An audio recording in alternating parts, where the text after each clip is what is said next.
Lieutenant Sarah Chen had heard the whispers before.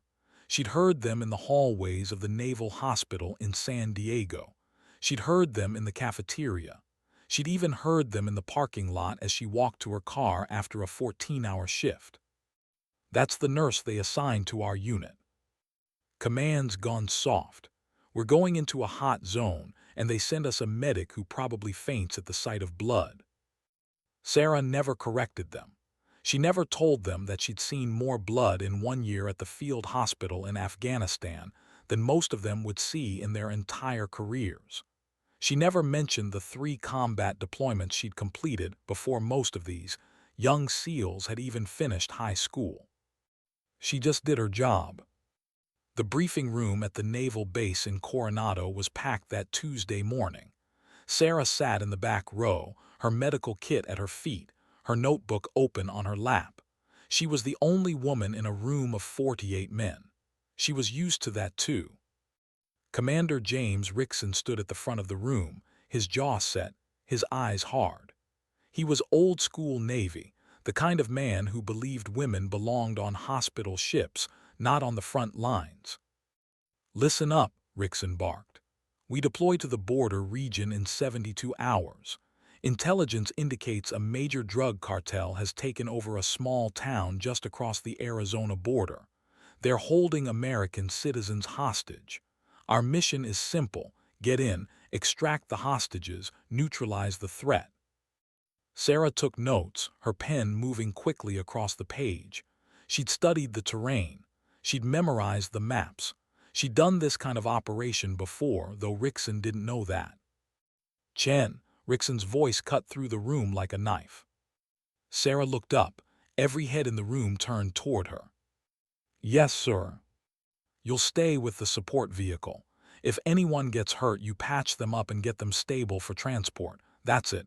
You don't leave the vehicle. You don't engage. Are we clear?" "Sir, with respect, I'm trained for." "Are we clear, Lieutenant?" Sarah felt the weight of 48 pairs of eyes on her. She saw the smirks. She heard the suppressed chuckles. "Crystal clear, sir." The briefing continued, but Sarah barely heard it. She'd been through this dance before.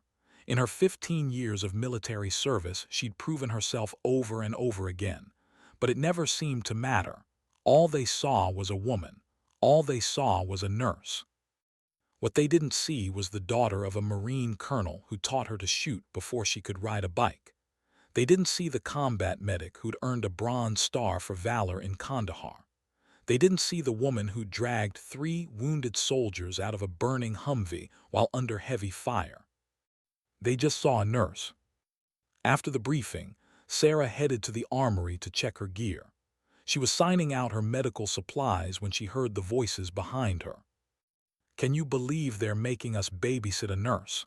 It was Lieutenant Jake Morrison, one of Rickson's favorites. "What's next?" "Bringing our mothers along to make sure we eat our vegetables." "I heard she's never even fired a weapon in combat," another voice added. "Just patches people up and cries about it later." Sarah's hand tightened on her pen, but she didn't turn around. She'd learned long ago that responding only made things worse. Let them talk. Let them underestimate her. It had worked to her advantage before. She finished her paperwork and headed back to her quarters. The sun was setting over the Pacific, painting the sky in shades of orange and pink. It was beautiful, but Sarah barely noticed. Her mind was already on the mission. That night she couldn't sleep. She lay in her narrow bunk, staring at the ceiling, thinking about the hostages, thinking about the mission, thinking about all the times she'd been dismissed, overlooked, underestimated. Her phone buzzed. A text from her father, retired Colonel David Chen. "Heard about your deployment. Remember what I taught you. Trust your training, and don't let the bastards get you down." Sarah smiled. Her father always knew when she needed encouragement. The next 72 hours passed in a blur of preparation. Sarah triple-checked her medical supplies. She studied the mission plans until she could recite them in her sleep. She ran through scenarios in her head, preparing for every possibility. On the morning of deployment, the team assembled on the tarmac. The helicopter rotors were already turning, the noise almost deafening. Sarah climbed aboard, taking her assigned seat near the back. The SEALs barely acknowledged her presence. The flight to the staging area took 2 hours. Sarah used the time to review her notes one more time. The town they were heading to was called Desert Springs, a dusty little border town that had been taken over by the Sinaloa cartel 3 days earlier. 15 American citizens were being held hostage in the town's only hotel. The cartel had fortified the building and promised to execute one hostage every 24 hours until their demands were met. The staging area was a temporary base set up 10 miles from Desert Springs. When they landed, Sarah helped unload the equipment, ignoring the surprised looks from the SEALs who apparently hadn't expected her to do manual labor. Commander Rickson gathered the team for a final briefing. The plan was straightforward. 2 teams would approach the hotel from different angles while Sarah and the support crew waited with the vehicles half a mile away. "Remember," Rickson said, looking directly at Sarah, "the medic stays put unless specifically called for. We can't afford distractions." Sarah nodded. She'd stopped trying to prove herself with words. Actions were all that mattered now. The teams moved out at dusk. Sarah watched them disappear into the desert landscape, their silhouettes fading into the gathering darkness. Then she settled into the support vehicle with 2 young sailors who'd been assigned to assist her. "Ma'am," one of them said nervously, "have you ever been in combat before?" Sarah looked at the kid. He couldn't have been more than 22. "A few times," she said quietly. "Were you scared?" Sarah thought about the question. She remembered the burning Humvee in Afghanistan. She remembered the sound of bullets hitting metal. She remembered the weight of a dying soldier in her arms. "Every single time," she admitted. "But you do your job anyway. That's what training is for." The radio crackled to life. "Alpha team in position. Bravo team in position. Beginning approach." Sarah listened intently, tracking the operation in her mind. She could picture the teams moving through the dark streets, approaching the hotel from the north and south. "Contact, we have contact." The calm voice on the radio suddenly erupted into chaos. Gunfire, shouting, the distinctive crack of rifles and the deeper boom of explosives. "Bravo team taking heavy fire." "We need." The transmission cut off. Sarah's training kicked in immediately. She grabbed her medical kit and started toward the vehicle door. "Ma'am," Commander Rickson said, the young sailor began. "I heard what he said," Sarah interrupted. "But if those men are wounded, they need help now, not in 20 minutes." She jumped out of the vehicle and started running toward the sound of gunfire. The half-mile run felt like 5 miles. Sarah's boots pounded against the hard desert ground, her medical kit bouncing against her back. The sound of gunfire grew louder with each step. She could see muzzle flashes in the distance, bright sparks in the darkness. Her radio crackled. "This is Alpha Team. Bravo is pinned down, multiple casualties. We need medical support now." Sarah pressed her transmit button while still running. "This is Chen. I'm 3 minutes out." "Chen, what the hell are you doing?" Commander Rickson's voice exploded over the radio. "Get back to the vehicle. That's an order." Sarah didn't respond. She'd made her choice. She'd been making this same choice her entire career, to do what was right instead of what was easy. She rounded a corner and saw them. Bravo team was trapped behind a low wall, taking fire from the hotel and from a building across the street. 2 men were down. She could see blood, dark and glistening in the moonlight. Sarah didn't hesitate. She sprinted across the open ground, bullets kicking up dust around her feet. She felt one pass close enough to hear its whistle. Then she was diving behind the wall, landing hard beside a wounded SEAL. "Jesus Christ," the man next to her breathed. "You actually came." Sarah was already assessing the wounded. The first man had taken a round to the shoulder. Bad, but not immediately life-threatening. The second man was worse. A bullet had hit him in the side, and he was losing blood fast. "I need light," Sarah said calmly, "and cover fire." Lieutenant Morrison, crouched a few feet away, stared at her like he'd seen a ghost. "You're not supposed to be here." "Well, I am here. Now give me light and cover fire or these men die." Something in her voice snapped him out of his shock. He signaled to two other SEALs, who immediately began laying down suppressing fire. Another SEAL shined a flashlight on the wounded man. Sarah's hands moved with practiced precision. She'd done this 100 times before. Cut away the uniform, pack the wound, apply pressure, start an IV. Her training took over, pushing away the fear, the noise, the bullets still flying overhead. "You're going to be okay," she told the wounded SEAL. His name tape said Rodriguez. "Stay with me, Rodriguez, that's an order." "Yes, ma'am," he whispered, his face pale with shock. Sarah worked fast. She got the bleeding under control, stabilized both men, and had them ready for transport in less than 10 minutes. But they were still pinned down. The cartel gunmen had them in a crossfire, and Alpha Team couldn't advance to help without exposing themselves. "We're stuck," Morrison said, his voice tight with frustration. "They've got us in a perfect kill zone. Every time we try to move, they light us up." Sarah looked around, assessing the situation with the same analytical mind she used for medical problems. The cartel had positions in the hotel and in a building to the east. But there was a gap in their coverage, a blind spot created by a damaged wall about 30 yards to their left. "There," she said, pointing. "If someone could get to that position, they'd have a clean line of sight to the eastern building. Take out those gunmen and we can move." Morrison followed her gaze. "Yeah, but getting there is suicide. It's completely exposed." "Not if you have covering fire from multiple angles.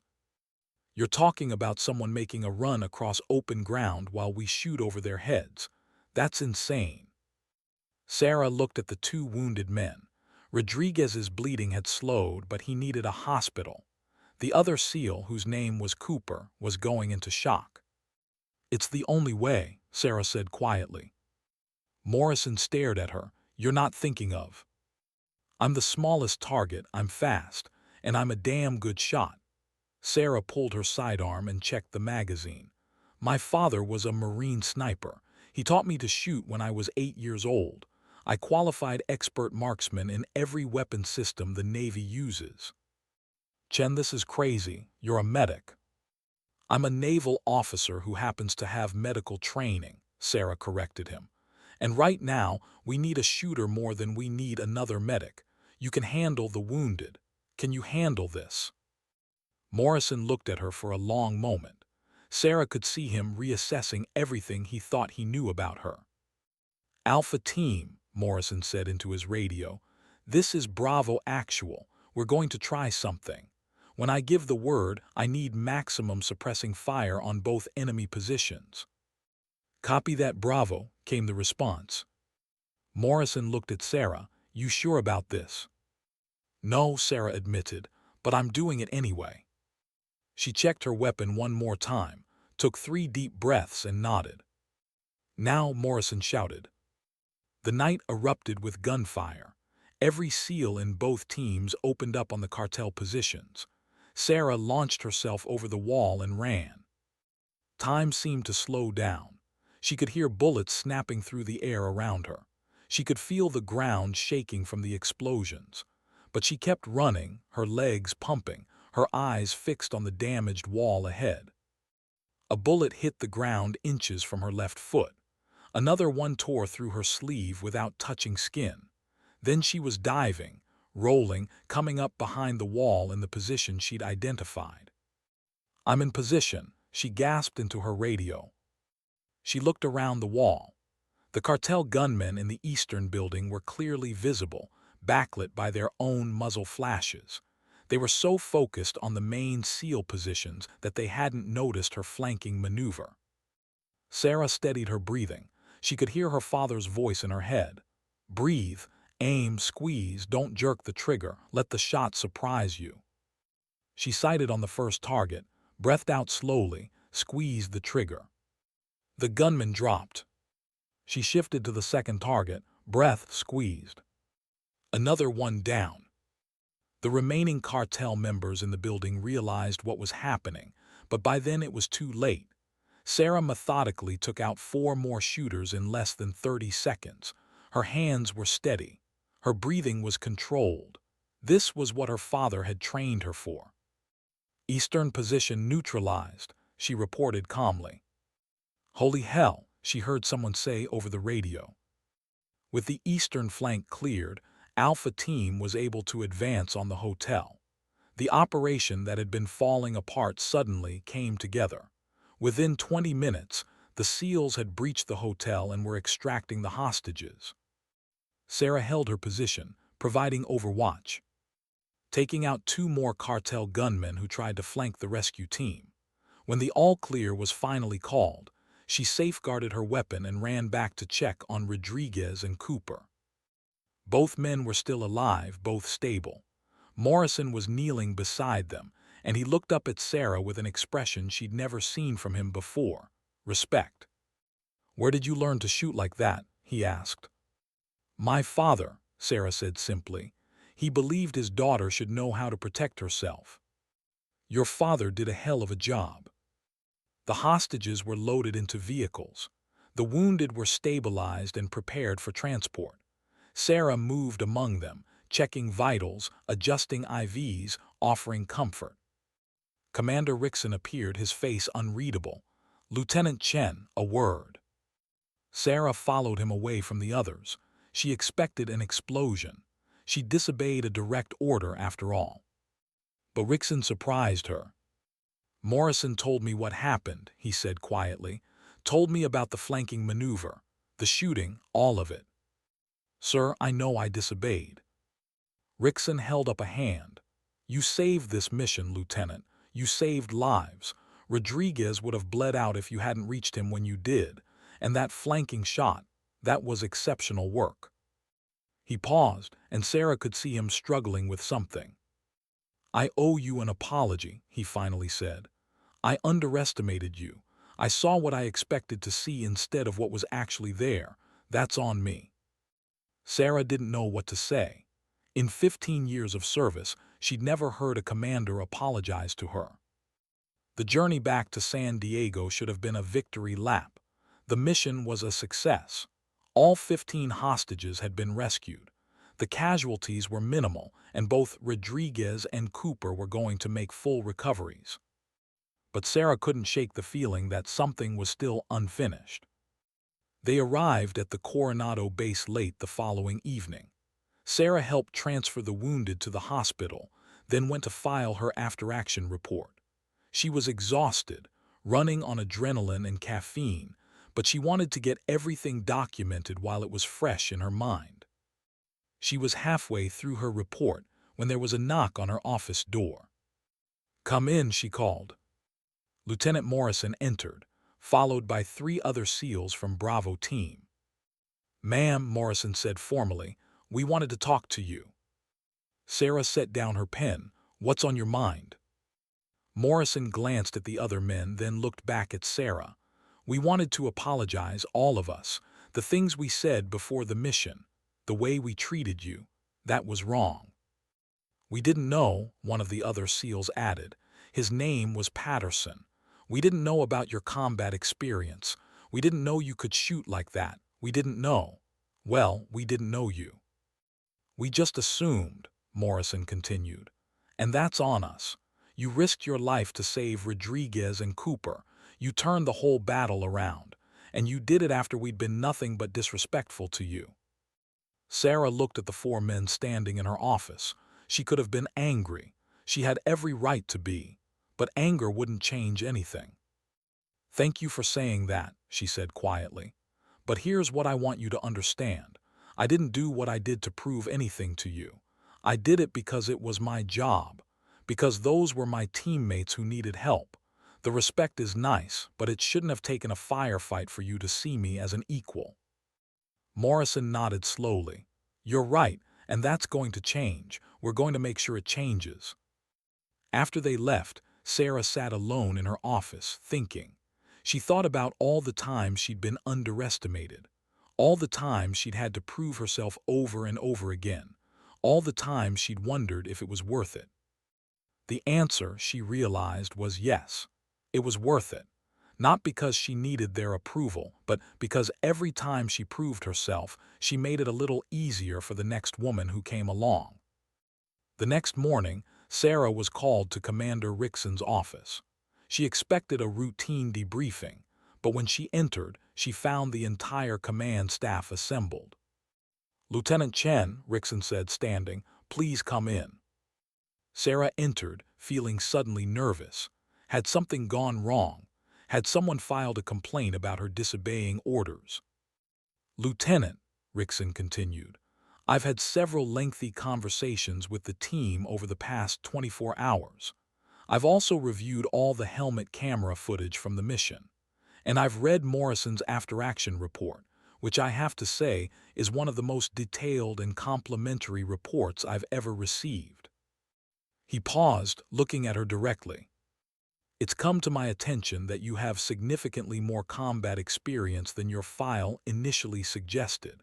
You have 3 combat deployments, a Bronze Star for Valor, expert marksman qualifications in multiple weapon systems, and a combat record that frankly puts most of my SEALs to shame." Sarah waited, unsure where this was going. "The question I have," Rickson said, "is why you never mentioned any of this. Why you never corrected us when we assumed you were just a nurse with no field experience." Sarah thought carefully before answering. "Sir, I've found that in my career, telling people about my accomplishments usually doesn't change their minds. They have to see it for themselves. Actions speak louder than words." Rickson nodded. "That's a fair point, Lieutenant. But it also means you've been operating at about 50% of your potential. We've been using you as a medic when you're clearly capable of much more." He opened a folder on his desk. "I'm reassigning you, effective immediately. You'll still maintain your medical qualifications and responsibilities, but you'll also be integrated into active tactical operations. You'll receive the same training as our SEAL operators and participate in all future missions as a full combat medic, not just support staff." Sarah felt something catch in her throat. "Sir, thank you." "Don't thank me yet," Rickson said with a slight smile. "The training is brutal. Most people don't make it through. But based on what I saw at Desert Springs, I think you'll do just fine." As Sarah left the commander's office, she felt lighter than she had in years. This wasn't about revenge or proving people wrong. This was about finally being recognized for who she really was. The news spread quickly through the base. Sarah noticed the difference immediately. SEALs who had ignored her before now nodded respectfully when they passed. People held doors for her not because she was a woman, but because she was a fellow warrior. 2 weeks later, Sarah was in the gym when Morrison approached her. "Hey, Chen," he said, slightly out of breath from his workout. "Got a minute?" "Sure, what's up?" "Rodriguez wanted me to give you this." Morrison handed her a small box. Inside was a challenge coin, a custom-made medallion with the SEAL trident on one side. On the other side was an inscription, "To the medic who can outshoot most shooters, with gratitude and respect, Rodriguez." "He wanted you to know that you saved his life," Morrison said quietly. "We all wanted you to know that." Sarah looked at the coin, feeling emotions she usually kept locked away rising to the surface. "Tell him it was an honor." "You should tell him yourself," Morrison said. "He's being discharged tomorrow, full recovery. He's asking for you."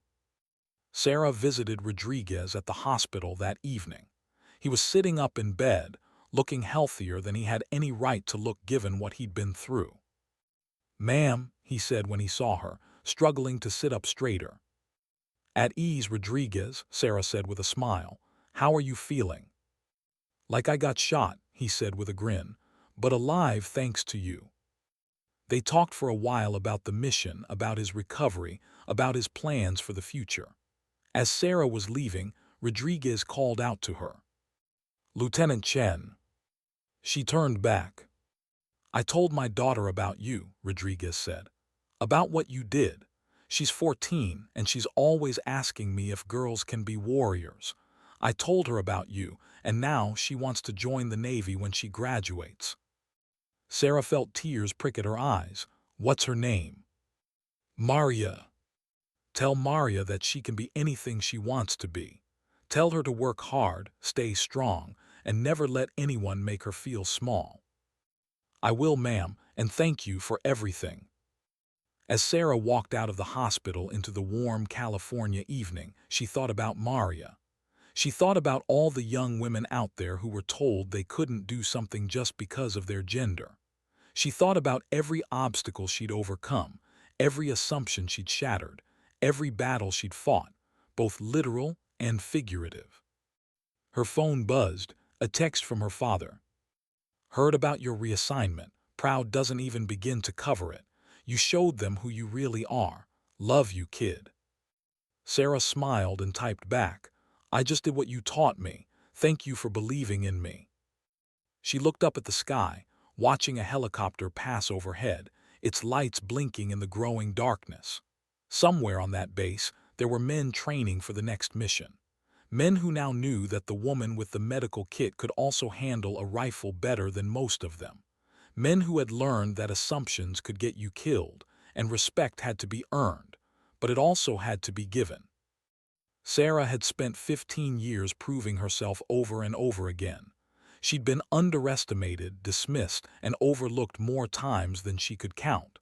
But she'd never quit. She'd never compromised. She'd never let their doubts become her reality. And now, finally, she wasn't just a nurse. She wasn't just a medic. She wasn't just a woman in a man's world.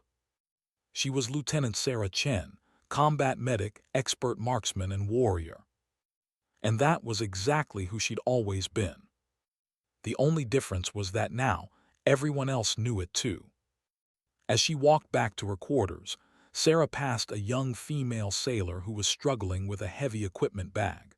The woman looked frustrated, and Sarah could hear two male sailors laughing nearby. Sarah stopped. "Need a hand?" The young woman looked up surprised. Yes, ma'am, thank you." Together, they carried the bag to where it needed to go. As they set it down, the young sailor looked at Sarah's name tape. "You're Chen," she said suddenly. "The one who, everyone's talking about what you did at Desert Springs." Sarah shrugged. "I just did my job." "But you showed them," the young woman said, her voice intense. "You showed them that we belong here, that we can do anything they can do." Sarah looked at the young sailor. Couldn't have been more than 20 years old, her whole career ahead of her. "Listen to me," Sarah said. "You don't need to show them anything. You just need to be excellent at what you do. The respect will follow. It might take time. It might take longer than it should. But if you're good at your job and you never quit, they'll have no choice but to see you for who you really are." The young woman nodded, her eyes bright. As Sarah walked away, she realized that this was the real victory, not the successful mission, not the reassignment, not even the respect she'd finally earned. The real victory was knowing that she'd made the path a little easier for the next woman, and the next one, and the one after that. Because that was what it was all about, not revenge, not proving people wrong, but making sure that someday a young woman with a dream wouldn't have to fight as hard as Sarah had fought, wouldn't have to prove herself as many times as Sarah had proven herself. Someday, a woman with a medical kit and a rifle would just be seen as exactly what she was, a soldier doing her job. And if Sarah had anything to do with it, that someday would come sooner rather than later. She looked back one more time at the young sailor, who was standing a little straighter now, her shoulders squared with new confidence. Sarah smiled. The battle wasn't over. It might never be completely over, but tonight they'd won something important.